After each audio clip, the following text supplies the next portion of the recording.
আসসালামু আলাইকুম। ১ মাসের ব্যবধানে আমি আবারও আমার লেবুর বাগানে গ্রামে আসলেই একবারের জন্য হলেও এখানে আসার চেষ্টা করি। গত মাসে কিন্তু দেখিয়েছিলাম লেবু ছিল। এখন কি অবস্থা চলুন দেখি আছে নাকি পেড়ে নিয়ে গেছে। এই যে একটা ছোট লেবু দেখতে পাচ্ছি। তো ১ মাসে তো লেবু বড় হয়ে যাওয়ার কথা, তাই না? তো বড়গুলো তো থাকার কথা। মনে হয় না সেগুলো আছে। যেগুলো খাওয়ার উপযোগী হয়নি সেগুলোই হয়তোবা আছে। বাদবাকিগুলো অবশ্যই পেড়ে নিয়ে গেছে বা চুরি করে নিয়ে গেছে। ছোট, ছোট লেবুগুলো দেখতে পাচ্ছি। এখানে আবারও ফুল আসছে দেখতে পাচ্ছি। গাছগুলোর সাথে আগাছাও জন্মেছে, পরিষ্কার করে দেওয়া দরকার। এই তো আরও একটি লেবু গাছ। এটাতে কোনো লেবু আমি দেখতে পাচ্ছি না। এরপরে এই গাছটা মাশাআল্লাহ অনেক বড় হয়েছে, ঝাঁকড়া হয়েছে। এইটাতেও লেবু আছে।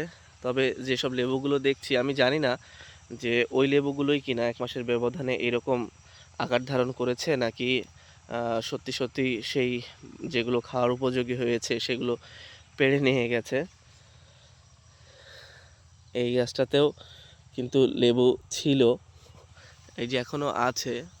ওই যে ওপরে, ওপরে সব ধরেছে। সেখান থেকেও হয়তো পেড়ে নিয়ে যাবে এত উপরে তারপরেও। এই যে মাশাআল্লাহ এই গাছটাতে আসলেই বেশ ভালো লেবু আছে। গাছটায় সব ওপরে, ওপরে লেবু ধরেছে এই যে। কোনো ফুল নেই এই গাছটাতে নতুন করে, কিন্তু ছোট, ছোট লেবু আছে, মোটামুটি মাঝারি সাইজের লেবুও আছে।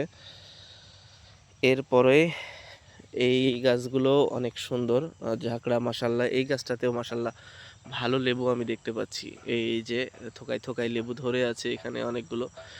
আল্লাহর রহমতে থাকলেই হয়। চোরের নজর যেখানে পড়ে সেখানে আসলে কিছুই হয় না, থাকে না, চুরি হয়ে যায়। তো আছে মাশাআল্লাহ সব গাছগুলোই কিছু না কিছু লেবু আছে। এই গাছটাতেও আমি দেখতে পাচ্ছি যে লেবু আছে, সাথে ফুলও আবার নতুন করে এসেছে। চলুন দেখি এইদিকের গাছগুলোতে কি অবস্থা, লেবু আছে কিনা। এই গাছটাতে হ্যাঁ, সব গাছেই মোটামুটি ২-১টা করে লেবু আছে, ছোট, ছোট সব একই সাইজের আমি দেখতে পাচ্ছি সব গাছগুলোই। হয়তো এইগুলো সেই লেবুই যেগুলো বড় হয়ে এরকম আকার ধারণ করেছে। এবার হয়তো এখনও চুরির সময় হয়নি বা সুযোগ হয়নি, কারণ খাওয়ার উপযোগী না হলে তো আর পেড়ে নিয়ে যাবে না। তারপরে এদিকে এই গাছগুলো আমার মনে হয় একটু ছেঁটে দেওয়া দরকার, কারণ এই গাছগুলো অনেক বেশি বড় হয়ে গেলেও কিন্তু ভালো ফলন হয় না। একটু ঝাঁকড়া করে দিলে, ছেঁটে দিলে ভালো হয়। এগুলো আসলে কলম বিক্রি হয় বেশি এই গাছগুলোর, কিন্তু আমার তো কলম করার লোক নেই বা সুযোগ নেই বা নিজেও থাকতে পারি না। মাশাআল্লাহ সব গাছেই মোটামুটি দুই একটা করে লেবু আছে, ফুলও আসছে। কিছু গাছে বেশ ভালোই লেবু আছে। এই গাছটা ছোট হলেও এই গাছটাতে এই যে বেশ কিছু লেবু আমি দেখতে পাচ্ছি। এর পাশাপাশি ফুলও আছে এই গাছটাতে। তো মাশাআল্লাহ সব গাছগুলোই এখন পর্যন্ত ভালো আছে। যদিও কোনো রকম কোনো পরিচর্যা করা হয় না। এখানে এই যে ঘাসের আবাদ করা হয় এর মাঝে, মাঝেই।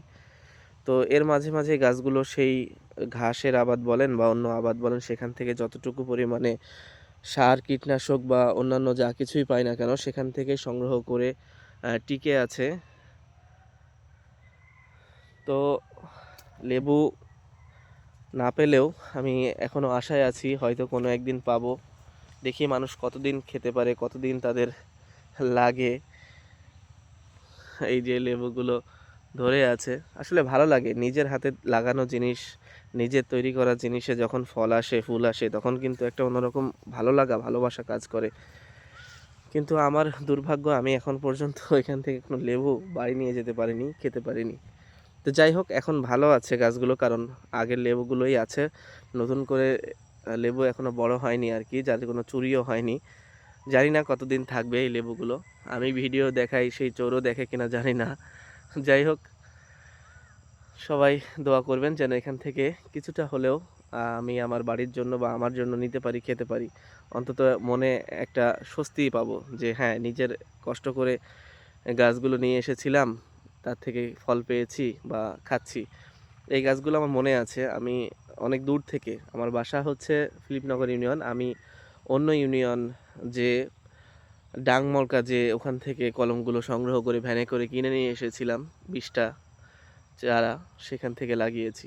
তো এখন পর্যন্ত ফল এসেছে কিন্তু আমি খেতে পারিনি। যাই হোক, নসিবে থাকলে আসবে, না হলে তো আসবে না। সবই আল্লাহর ইচ্ছা, বাদবাকিটা এখন মানুষের মধ্যে চোরের ইচ্ছা। তো ভালো থাকবেন সবাই, আমার বাগানের জন্য শুভকামনা জানাবেন। আল্লাহ হাফেজ।